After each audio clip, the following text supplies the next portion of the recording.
Hey guys, how's it going? We are currently not at home, not in my backyard. I am actually in Yosemite right now. I'm here for a wedding, and while everyone was at the reception, at the wedding portion of it, they're just hosting everyone for the actual after party, the reception, and they're getting married in Yosemite. I was like, well, I'll come down early and I'll film my Q&A. I also had to cut the groom's hair, and so I thought it'd be cool to film the Q&A here. Otherwise, there wouldn't even be a Q&A. But I mean, what a pretty background behind me. It doesn't even look real. It's so beautiful here. I'm actually not inside Yosemite. I'm not in the national park. Turns out you need a reservation to get into the park. I've gone to Lassen a bunch and a couple other big parks and never needed a reservation. We always just show up. And I didn't realize that you needed a reservation to get into Yosemite. I waited in line for like an hour. Traffic was crazy to get into it. And then got up there, and as I'm like 3 cars back, it's all, you need a reservation. Drive back down to where there's cell phone service and get a reservation, and they are booked for the day.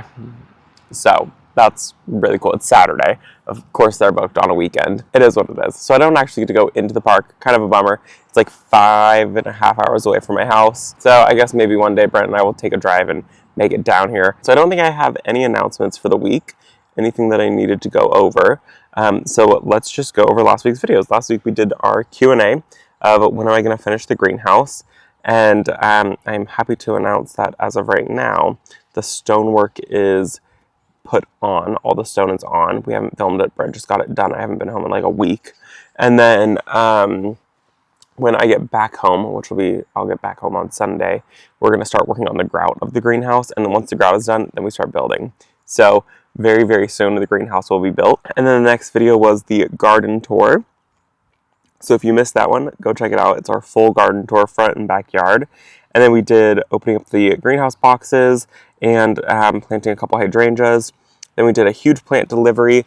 And then we also did a Saturday video. So we're trying to get out at least 2 Saturday videos a month. I think that's our goal, is just minimum 2 a month.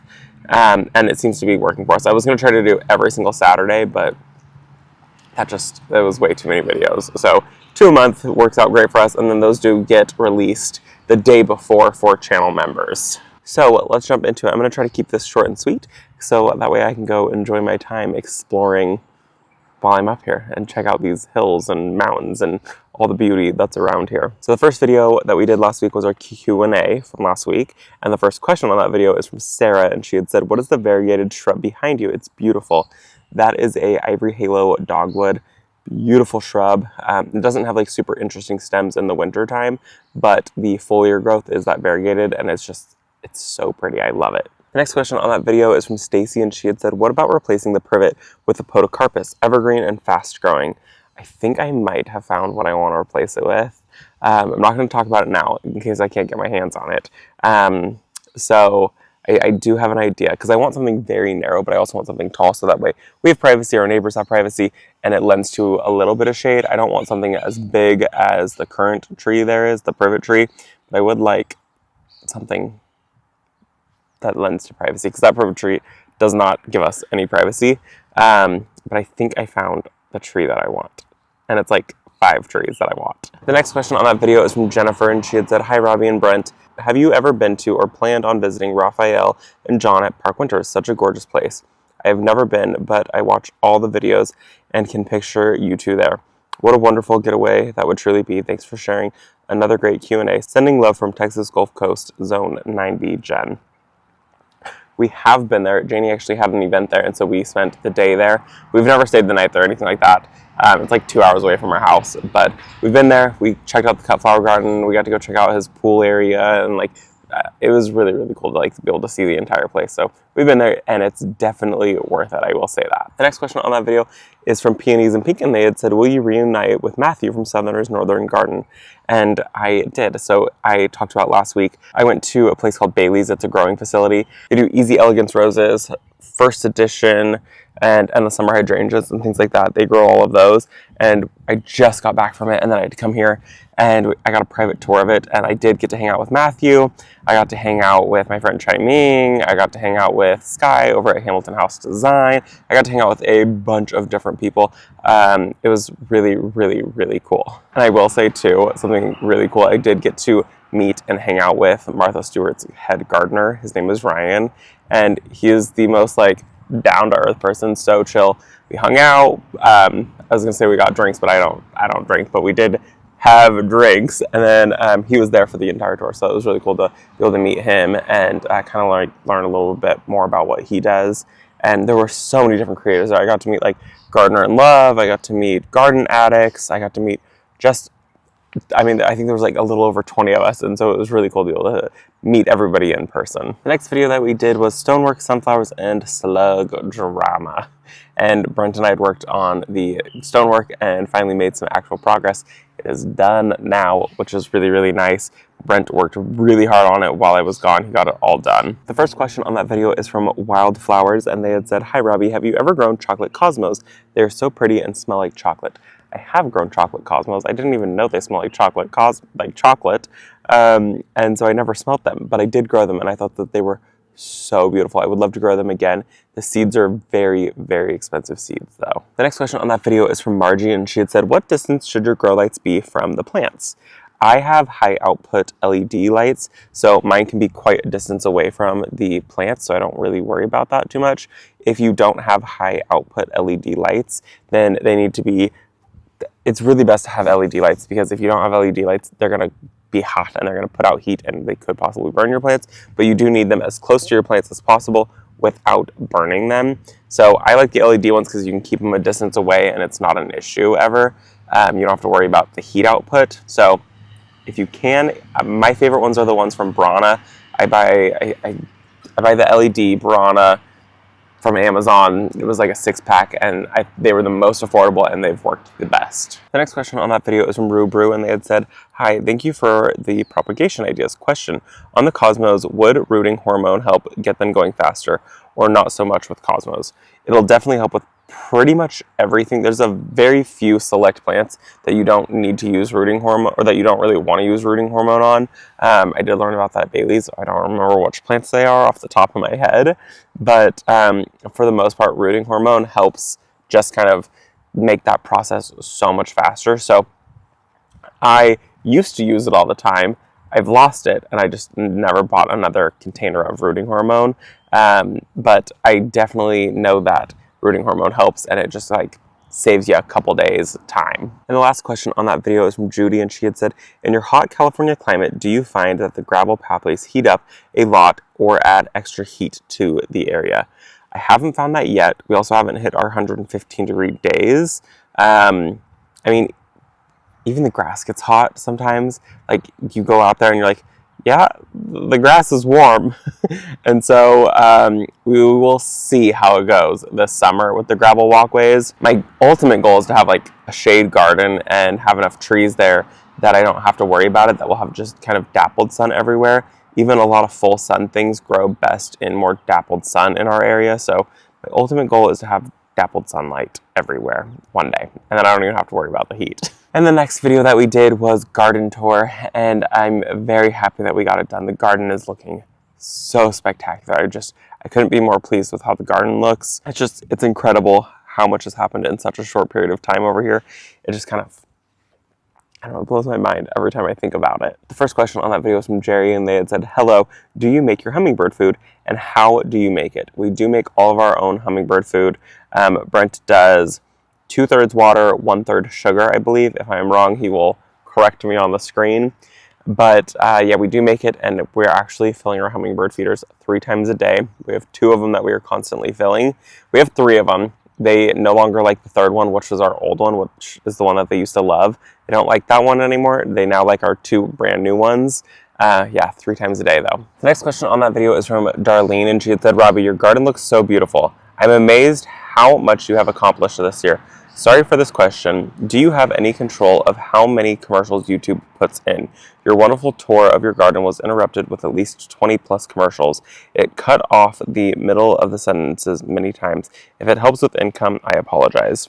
Do not apologize. If you guys ever see an excessive amount of ads, please let us know. We have been having issues with our channel doing some really weird things. For a while, it was they would pop up I would put links in the descriptions for product, and it would find those links and it would pop them up on the screen. I would still earn commission from those ones that popped up on the screen if you guys clicked those ones, but it was really annoying. They would stay up for way too long, and then I would be moving on to something else, and it would still be up and it would just be in the way of the video. So we had issues with that. We since have figured out how to shut that off, so that has been turned off. I will turn it on for like certain videos and things like that, but it's off for the entire channel now.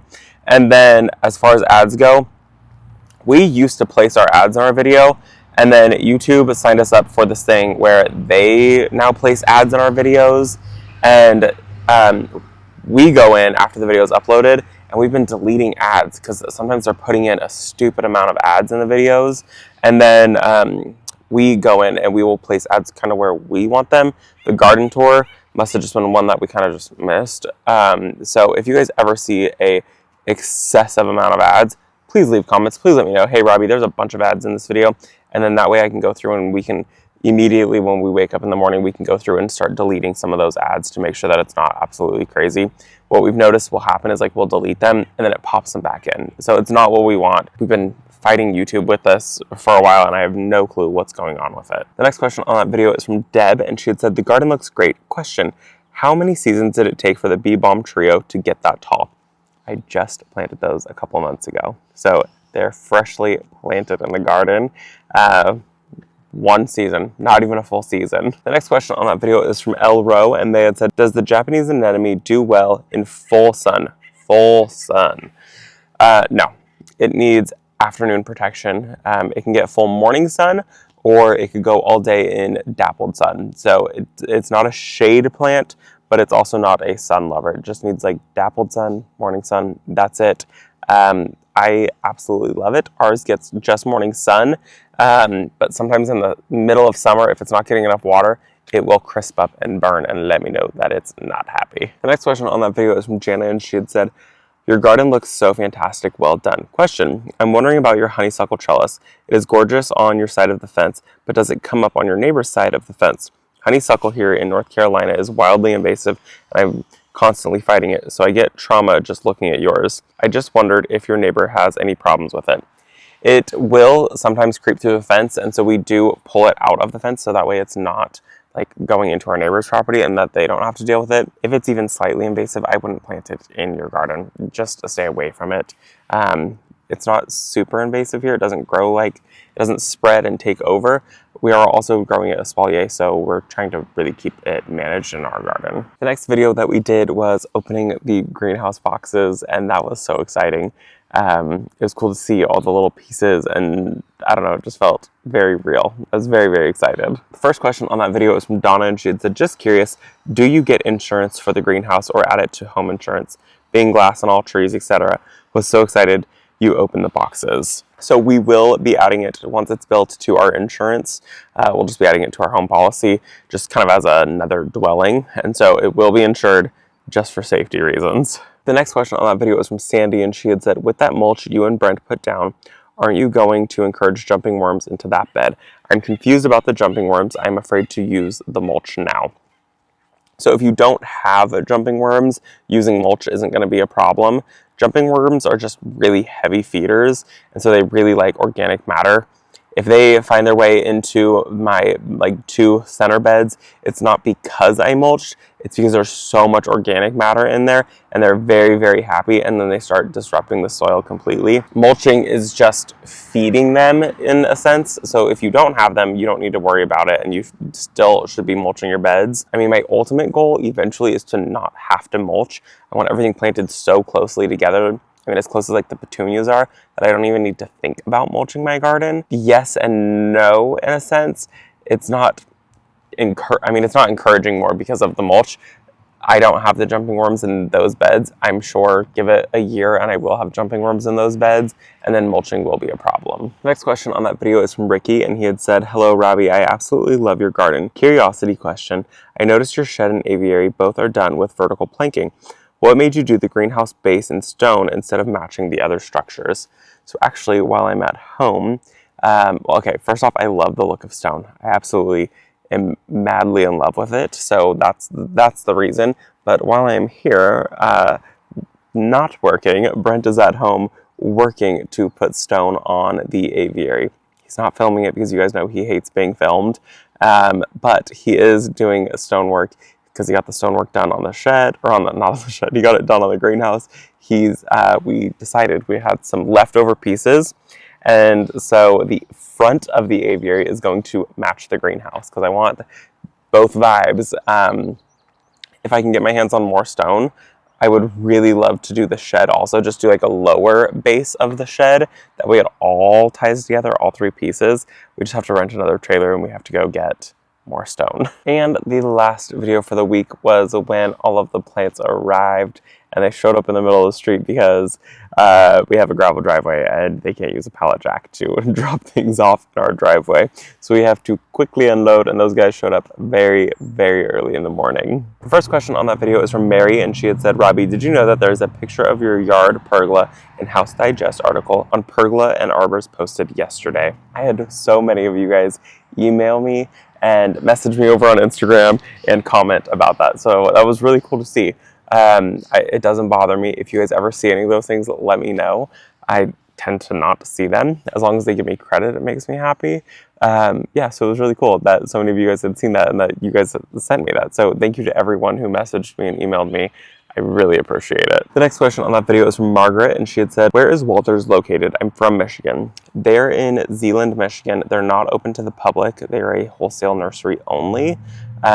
So if you're wanting to check out something kind of like Walter's Gardens, I would check out Garden Crossings. She also has a YouTube channel. Her name is Heidi. I won't be able to tour her facility, and I'm super bummed about it.